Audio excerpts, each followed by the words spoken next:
welcome to my channel. I'm the Witchy Reading Mermaid. Thanks for joining me. Today I thought I'd do a tag video.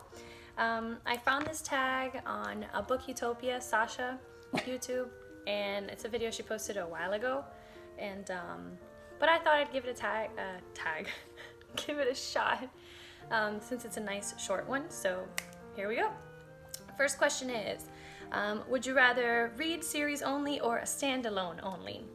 And that's actually a good question because I find myself always reading series, and I wish I read more standalone books so I could feel like I finished faster, if that makes sense, because I don't feel like I have finished a book until I finish the series, even though that's, yeah, but I guess series because I do end up reading series anyways because of the genre that I like to read, and the characters develop more. You get to be in that world a little bit longer with those characters and not have to give them up as fast.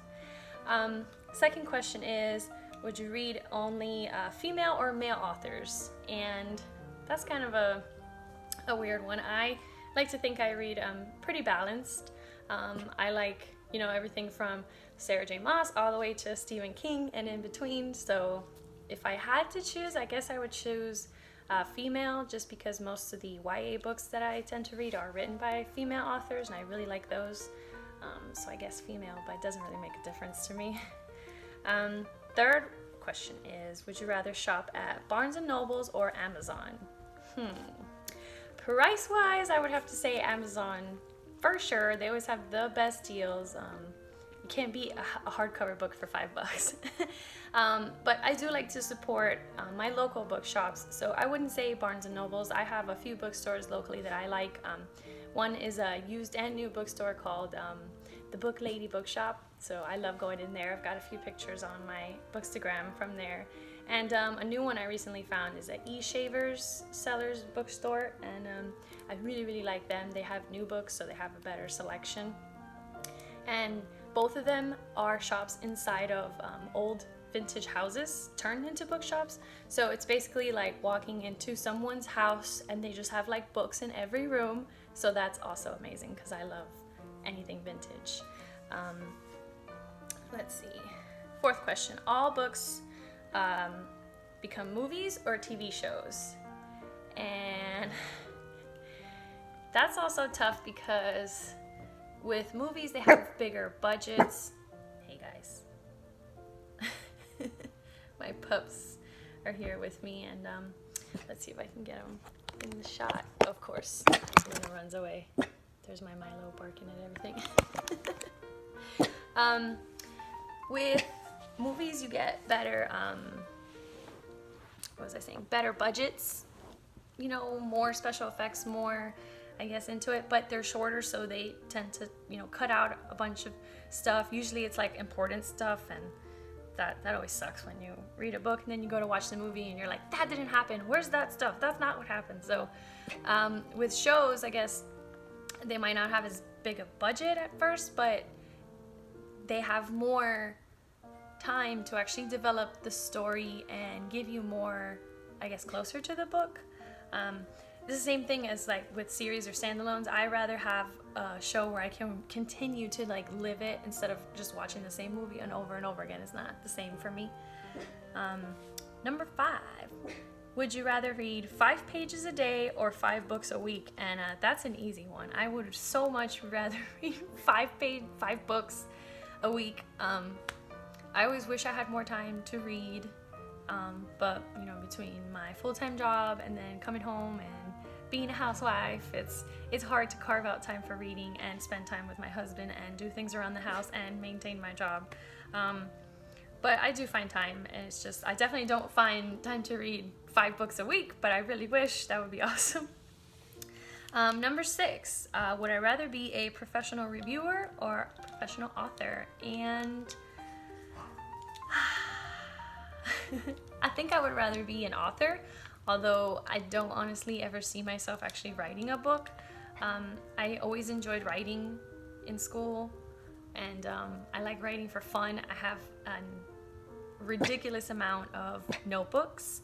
A lot of them stay half empty because I also have a weird thing with like wasting things I buy. So if I buy like a really pretty like notebook, I feel bad like using it, even though that's what it's for. So yeah. Number 7, would I rather only read my top 20 fave books over and over, or always read new ones? And I for sure would have to say always read new ones. I have read some of my favorite books again. I recently, since I got back into reading this time around, reread Harry Potter. I hadn't read that since I was like in elementary school when they came out. And the Fever series by Karen Marie Moning, I read those, I want to say last year. And I would definitely get to want to read like new stuff. I definitely wouldn't want to be stuck in the same 20 books forever and ever. There's too many books in the world for that. Let's see. Number 8, would I rather be a librarian or a bookseller? That's a tough one. When I was younger, you know, my family didn't have money to actually buy books, so of course I was like obsessed with my school's library, the public library. I just love being surrounded by that many books at once, as like many bibliophiles do. But as I've gotten older and I have my own money to spend, I really enjoy going to bookstores, and I can imagine working in a bookstore would be really fun, and recommending books and things like that. Number 9, would I rather only read my fave genre forever, or only read every other genre except my fave? I'd give up all the genres right now, even though it's not that easy, because I do like a few other ones. But my main favorite genre is fantasy. High fantasy, any kind, adult, young adult, romance, not romance. So if you took away my fantasy from me, I don't think I would have the same passion for reading, even though I have always read since I was younger, and I didn't always read fantasy.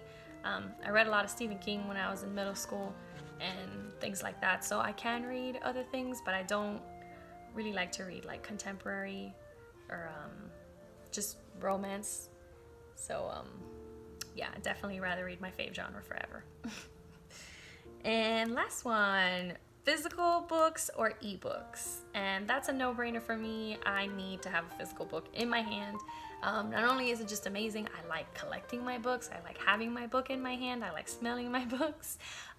It's just not the same for me whenever I read an ebook. I get distracted, I'm online. It's definitely not the same. Although I have read a few books on ebooks, and I did enjoy being able to like annotate in them, because although it's your books, if you want to do that, it's fine. Like, I cannot bring myself to actually write or highlight in my books, although I think it's totally fine if others want to do it. I just can't bring myself to do it, so I just can't. So ebooks are good for that, like for school, or a book that you just really want to annotate in, things like that. But I just like having my hardcover or soft cover, my hard copy, so I can put it in my beautiful library. And yep. And yeah, you can thank my puppers if this video came out shaky, because they did not want to stop moving on the couch. But thanks so much for watching, guys, and I'll see you guys in the next one. Bye!